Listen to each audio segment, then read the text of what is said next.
हमने बात की थी कि क्लोरीन जो है वो एडिशन रिएक्शंस शो करता है और बाइनरी कंपाउंड्स बनाता है जिन्हें कहते हैं क्लोराइड्स। तो अगर हम मेटल्स के साथ देखें कि रिएक्शन क्लोरीन जो है वो मेटल्स के साथ कैसे रिएक्ट करेगा और क्या क्या इसकी जो है वो हमारे पास प्रोडक्ट्स बनेंगी, तो उसके लिए हम एक पहले जनरल फार्मूला लिख लेते हैं। हम एक जनरल फार्मूला अगर लिखें यहाँ पे तो हमें पता चलेगा कि ये हमारे पास एक मेटल थी जो सॉलिड फॉर्म में थी, क्योंकि मेटल्स यूजुअली सॉलिड फॉर्म में एग्जिस्ट करती हैं। और फिर हमारे पास थी ये क्लोरीन गैस, ठीक है, ये क्लोरीन गैस आ गई। और क्या हुआ, हमने यहाँ पे इनको किया हीट, हमने अपने रिएक्टेंट्स को हीट किया, हीटिंग प्रोवाइड की, तो हमारे पास क्या चीज बनी, एक बाइनरी कंपाउंड बना, एक एडिशन रिएक्शन हुआ और हमारे पास बना क्लोराइड जो कहलाएगा मेटल क्लोराइड। इसको कहेंगे हम मेटल क्लोराइड। हमने यहाँ पे एम जो है वो जनरल, एक मेटल्स के लिए जनरल हमने एब्रीविएशन यूज की हुई है एम, ठीक है। अब हम देख लेते हैं कि हमारे पास डिफरेंट एग्जाम्पल्स क्या आ जाएंगी। जिस तरह सबसे पहले अगर हम एग्जाम्पल में हम लें, हम सोडियम को ले लेते हैं, ठीक है। हमने सोडियम लिया, सोडियम का मेटल लिया और इसका रिएक्शन हम करवा देते हैं किसके साथ, हम क्लोरीन के साथ इसका रिएक्शन करवाते हैं। ये आ गई क्लोरीन, ठीक है, ये क्लोरीन आ गई। हमने अब देखते हैं कि क्या रिएक्शन हुआ इसका। सोडियम ने क्लोरीन के साथ रिएक्ट किया, क्लोरीन गैस के साथ रिएक्ट किया हीटिंग पे और हमारे पास बना लिया सोडियम क्लोराइड। अब सोडियम क्लोराइड हमारे पास जो हमारे पास क्या कहलाता है, टेबल सॉल्ट कहलाता है। और अगर जब रॉक्स में ये मौजूद होता है, जब अनरिफाइंड होता है, तो ये रॉक सॉल्ट कहलाता है, ठीक है। जो घर में हम सॉल्ट यूज करते हैं, नमक यूज करते हैं, वो क्या होता है, वो एक्चुअली सोडियम क्लोराइड होता है, टेबल सॉल्ट। तो हम यहाँ आगे लिख देते हैं कि ये क्या चीज है हमारे पास, ये हमारे पास आ गया है सोडियम क्लोराइड। ये आ गया सोडियम क्लोराइड, ठीक है। और सोडियम क्लोराइड क्या होता है, आयनिक कंपाउंड होता है, क्योंकि सोडियम के जो आउटर मोस्ट शेल है उसमें एक इलेक्ट्रॉन है, तो अगर वो लूज कर दे तो इसका जो है वो उसके बाद ऑक्टेट कंप्लीट हो जाएगा। जबकि क्लोरीन के एटम में भी यही कुछ होता है कि क्लोरीन के पास जो है वो आउटर मोस्ट शेल में 7 इलेक्ट्रॉन्स होते हैं और अगर ये एक गेन कर ले तो जो है वो ऑक्टेट कंप्लीट हो जाएगा। तो सोडियम अपना इलेक्ट्रॉन लूज कर देता है, क्लोरीन उसका इलेक्ट्रॉन ले लेता है और इनके दरमियान एक आयनिक बॉन्ड बन जाता है जो कि सोडियम क्लोराइड की फॉर्म में हमारे पास एक कंपाउंड आ जाता है, आयनिक कंपाउंड। तो इसको हम बैलेंस करते हैं इस इक्वेशन को और हम ये देखते हैं कि यहाँ पे हमें 2 लगाना पड़ेगा, क्योंकि क्लोरीन के यहाँ पे हमारे पास 2 एटम्स हैं। इसकी वजह से हमें यहाँ पे सोडियम के साथ भी 2 लगाना पड़ेगा। तो हमारे पास अब ये एक बैलेंस्ड इक्वेशन है।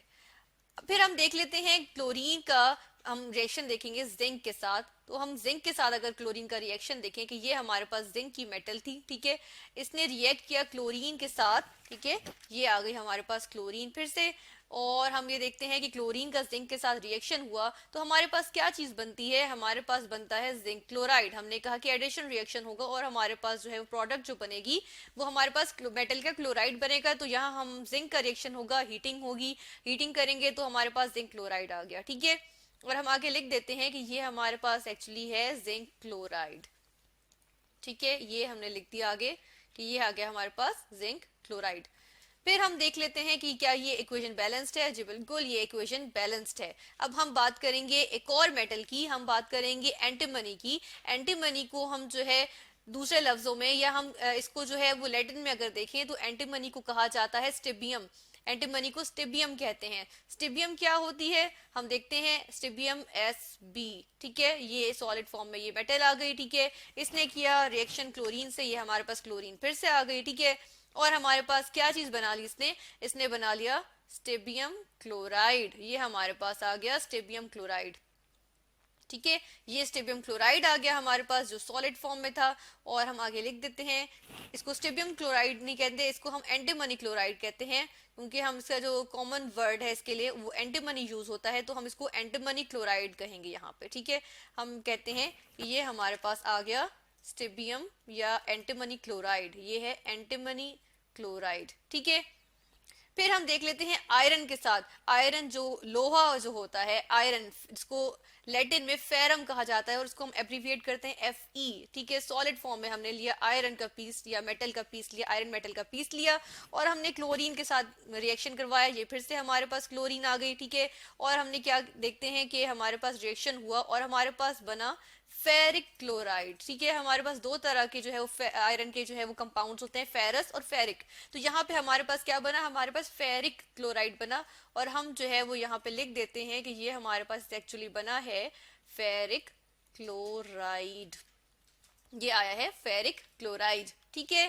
फिर अगर हम देखें टिन के साथ, टिन जो इसको स्टेनस भी कहते हैं, स्टेनम कहते हैं, ठीक है। ये भी हमारे पास जो है वो एक मेटल होती है हमारे पास टिन, जिसके लिए हम एब्रीवेशन यूज करते हैं SN, ठीक है। सॉलिड फॉर्म में हमने ली टिन और क्लोरीन का रिएक्शन करवाया इसके साथ, ये क्लोरीन फिर से हमारे पास आ गई, ठीक है। और क्लोरीन का रिएक्शन हुआ स्टेनस, और हमारे पास क्या बनेगा, हमारे पास हम देखते हैं कि जो हमारे पास क्लोराइड बनेगा वो बनेगा स्टैनिक क्लोराइड। इसी तरह टिन के भी हमारे पास दो तरह के जो कंपाउंड होते हैं, स्टेनस और स्टेनिक। तो जो यहाँ पे हमारे पास बन रहा है वो हमारे पास बन रहा है स्टेनिक क्लोराइड, सॉरी 3 नहीं आएगा, यहाँ पर आता है 4, ठीक है। स्टेनिक क्लोराइड बनता है और हम यहाँ आगे लिख देते हैं कि ये हमारे पास एक्चुअली बना है स्टेनिक क्लोराइड, CHLORIDE,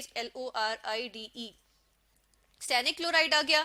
अब हम इन इक्वेशंस को बैलेंस अगर कर लें तो हम एंटीमनी क्लोराइड जो हमने फॉर्मेशन हुई है, तो इस रिएक्शन को हम बैलेंस करते हैं कि यहाँ हमारे पास 3 क्लोरीन है जबकि यहाँ 2 है, तो इसके साथ 3 लगाएंगे और यहाँ पे 2 लगाएंगे, तो क्लोरीन बैलेंस हो गई और स्टेबियम या एंटीमनी भी अब हमारे पास बैलेंस्ड है। और आयरन की अगर हम देखें तो आयरन को भी हम बिल्कुल इसी तरीके से जो है वो बैलेंस करेंगे और ये हमारे पास फेरिक क्लोराइड की फॉर्मेशन भी बैलेंस्ड है। फिर अगर टिन की देखें तो हम यहाँ अगर 2 लगा दें क्लोरीन के साथ, तो दोनों तरफ टिन और क्लोरीन के एटम्स जो हैं वो बैलेंस्ड हैं। तो हमारे पास ये बैलेंस्ड इक्वेशंस आ गई। और हमने देखा कि क्लोरीन जो है वो कैसे रिएक्शन शो करता है मेटल्स के साथ। ये क्लोरीन जो है वो मेटल्स के साथ रिएक्ट करके एक एडिशन प्रोडक्ट बनाता है जिसे कहते हैं मेटल क्लोराइड।